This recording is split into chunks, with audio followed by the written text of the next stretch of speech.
ये आँखों को खोलने वाला है, दिल को झकझोर देने वाला है। एक ऐसी कड़वी हकीकत, एक ऐसी कड़वी सच्चाई के बारे में है जो हम सब भूल जाते हैं। ये एक ऐसा टॉपिक है जिस पे हम कभी भी बात नहीं करना चाहते, बहुत ही अशुभ मानते हैं। आज का ये वीडियो मेरे सब पहले के वीडियोस से थोड़ा अलग होने वाला है, क्योंकि इस वीडियो में मैं एक ऐसी कड़वी सच्चाई, एक ऐसी बिटर ब्रूटल ट्रूथ को शेयर करने जा रही हूँ जो लोग जल्दी सुनना नहीं चाहते, जानना नहीं चाहते। ये एक ऐसी कॉन्वर्सेशन है, एक ऐसा संवाद है जो दो लोगों के बीच हो रहा है। ये कॉन्वर्सेशन एक आत्मा और यमराज के बीच है। जो आत्मा है वो एक लेडी की आत्मा है जिसकी अभी मृत्यु हुई है, और यमराज जी उसे यमलोक ले जाते हैं अपने पास। तो जब उसे यमलोक ले जाते हैं तो वो जो औरत की आत्मा है वो बहुत दुखी होती है, वो बहुत परेशान होती है, और वो कहती है, यमराज जी आप मुझे इतनी जल्दी क्यों लाए पृथ्वी से? अभी तो मेरे बहुत सपने बचे हुए थे, मुझे बहुत चीज़ें देखनी थी, एक्सपीरियंस करनी थी। मेरे 2 बच्चे हैं, उनकी शादियाँ, उनका जीवन, मुझे बहुत सुख अनुभव करने थे।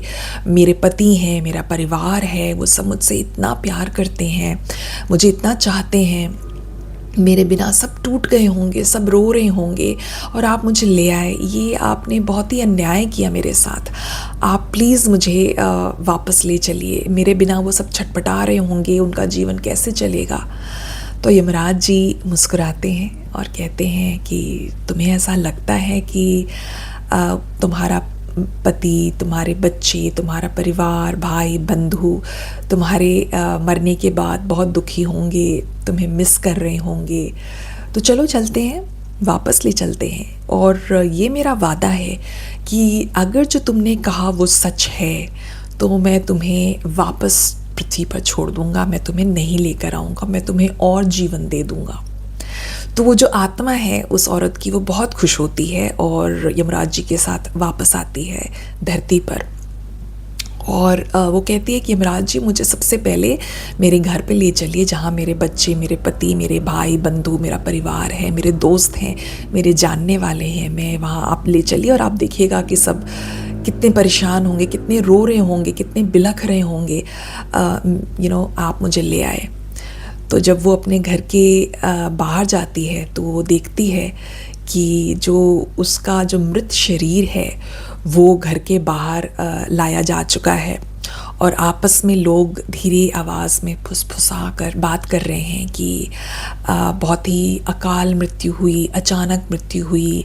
अच्छी औरत थी, लेकिन अब इसको जल्दी जल्दी हमें जो भी क्रिया है, अंतिम क्रिया, वो जल्दी जल्दी करनी पड़ेगी, क्योंकि मृत शरीर को बहुत समय तक घर के अंदर नहीं रखा जाता है।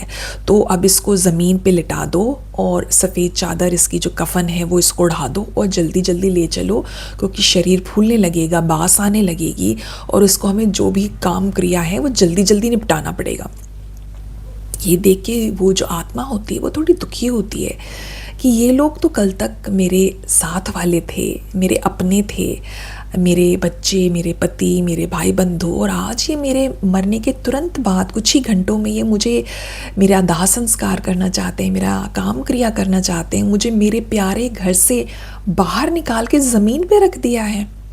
जिस घर को मैंने खरीदने में सालों लगा दिए, मैंने एक एक चीज़ को जोड़ जोड़ के, इतनी प्रेयर्स के बाद, प्रार्थना के बाद, इतनी मन्नतों के बाद, पूरी जमा पूंजी इकट्ठा करके मैंने एक घर बनाया था। इसको इतने मेहनत से, शिद्दत से, प्यार से, लगन से सजाया था, और आज कुछ ही घंटों में इन्होंने मुझे उस घर से बाहर कर दिया।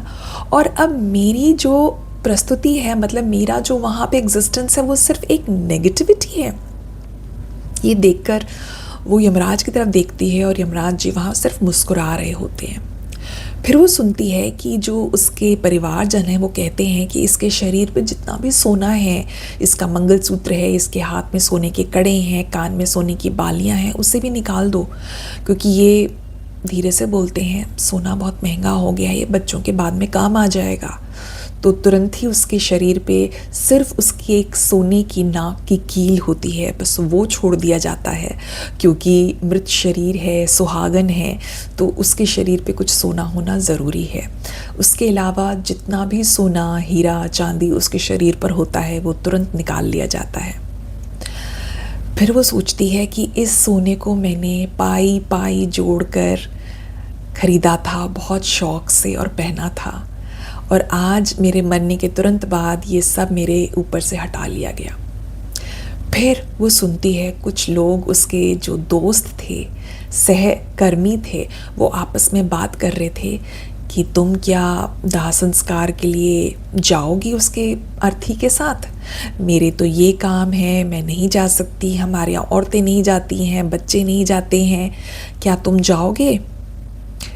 तो देखती है, सुनती है कि सिर्फ 2-4 लोग ही उसके मृत शरीर के साथ जाना चाहते हैं दाह संस्कार के लिए शमशान घाट, क्योंकि वहाँ पे बहुत नेगेटिव एनर्जीज होती हैं और वहाँ सबको नहीं जाना चाहिए। ये सब सुन के वो बहुत दुखी होती है, बहुत आहत होती है। कुछ लोग जो 1-2 लोग जो तैयार होते हैं शमशान घाट जाने के लिए, वो ये कहते हैं कि जब हम दाह संस्कार करेंगे और तुरंत आएंगे, वहीं पे स्नान कर लेंगे जल्दी से। क्यों? क्योंकि हम मृत शरीर के साथ जो भी नेगेटिव एनर्जीज होती हैं वो वापस घर में नहीं लाना चाहिए। तो जब वो दाह संस्कार करके वापस घर में आते हैं, तो घर में एंटर करने के पहले ही उनके शरीर पर पहले तो गंगा जल छिड़का जाता है, शुद्ध किया जाता है, और फिर तुरंत वो जो कपड़े पहने होते हैं वो धीरे धीरे निकाल कर और अच्छे से नहाया जाता है कि कोई भी नेगेटिव एनर्जीज साथ में ना रह जाएं उस मृत शरीर के।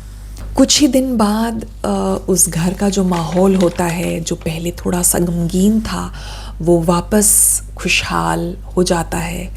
Out of sight out of mind, लोग भूल जाते हैं उस औरत को।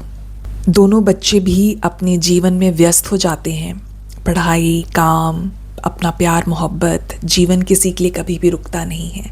उनके अपने जीवन की कुछ ऐसी ज़रूरतें होती हैं, चीज़ें होती हैं जिसमें वो बिज़ी हो जाते हैं और अपनी माँ को कुछ ही टाइम बाद भूल जाते हैं। कुछ समय बाद पति भी बहुत अकेला महसूस करते हैं और जल्दी ही उन्हें एक दूसरी पार्टनर मिल जाती है और वो उसके साथ रहने लगते हैं, शादी हो जाती है। सब कुछ वापस चलने लग जाता है, जैसे कि कुछ हुआ ही नहीं, जैसे कोई गया ही नहीं। इंसान का कभी अस्तित्व ही नहीं था। एक फ़ोटो फ्रेम पर माला टांगकर दीवार पर लटका दी गई, जिस पर सिर्फ मकड़ी और धूल ही रह जाती है। ये है हकीकत, कड़वी सच्चाई। ये सब देखकर उस आत्मा को बहुत दुख हुआ। जिन सपनों को मैंने अपने खून पसीने से सींचा, जिन अपनों के लिए मैंने अपना शरीर गला दिया, जिनके लिए मैंने अपने सपने, अपने अरमान दफना दिए, जिनके लिए काम करते करते मैंने अपना शरीर भी कभी ध्यान नहीं दिया, वह मुझे 2-4 दिन बाद ऐसे भूल गए जैसे मैं कभी उनके जीवन में थी ही नहीं। इन्हीं अपनों के लिए मैंने अपना पूरा जीवन न्यौछावर कर दिया। यमराज मुस्कुराए और बोले, ये ज्ञान काश तुम्हें जीते रहते हुए आता तो तुम अपने जीवन को ज़्यादा बेहतर तरीके से जी पाती, मोह माया के दलदल में न फंसती। ये सृष्टि का अस्तित्व तभी तक है जब तक तुम जीवित हो, वरना सब मृग तृष्णा है। वह जो आत्मा होती है वो मिन्नत करती है कि हे यमराज जी, मुझे दूसरा जीवन दो। प्रभु, इस ज्ञान के साथ जो अभी मुझे हुआ है, अब मैं ज़्यादा सचेत होकर जीऊँगी, उतना ही दुनियादारी निभाऊंगी जितनी आवश्यकता होगी, अपना भी ध्यान रखूंगी, अपने समय को व्यर्थ के रिश्तों में, खोखली चीज़ों में नहीं गंवाऊंगी। यमराज जी फिर मुस्कुराए और बोले, तुम ये बात सदियों से करती आ रही हो, परंतु धरती पर जाते ही तुम सब भूल जाती हो और दुनियादारी के मोह जाल में फंस जाती हो। जिस शरीर के पीछे तुम लाखों उड़ा देती हो, वह शरीर कुछ ही क्षणों में जलकर राख हो जाता है।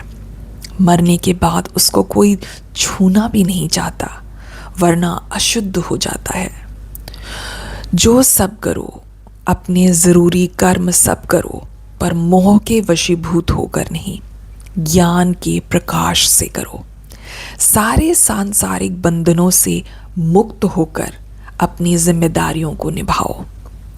कर्म करो, परंतु अनासक्त होकर, तटस्थ होकर, विरक्त होकर, इस अटल सत्य का आभास रखते हुए कि मुझे कभी भी इस संसार को अलविदा कहना पड़ सकता है। उस कमल की तरह जीना सीखो जो कीचड़ में रहकर भी अपनी खूबसूरती, अपनी महक बिखेरता रहता है। तो ये वीडियो जो कॉन्वर्सेशन मैंने आपको सुनाया एक आत्मा और यमराज के बीच, ये आँखों को खोलने वाला है, दिल को झकझोर देने वाला है। एक ऐसी कड़वी हकीकत, एक ऐसी कड़वी सच्चाई के बारे में है जो हम सब भूल जाते हैं। इस मोह जाल के दलदल में इतना फंस जाते हैं कि जो हमारा असली में जो लाइफ मिशन है, लाइफ पर्पस है, वो हम भूल जाते हैं।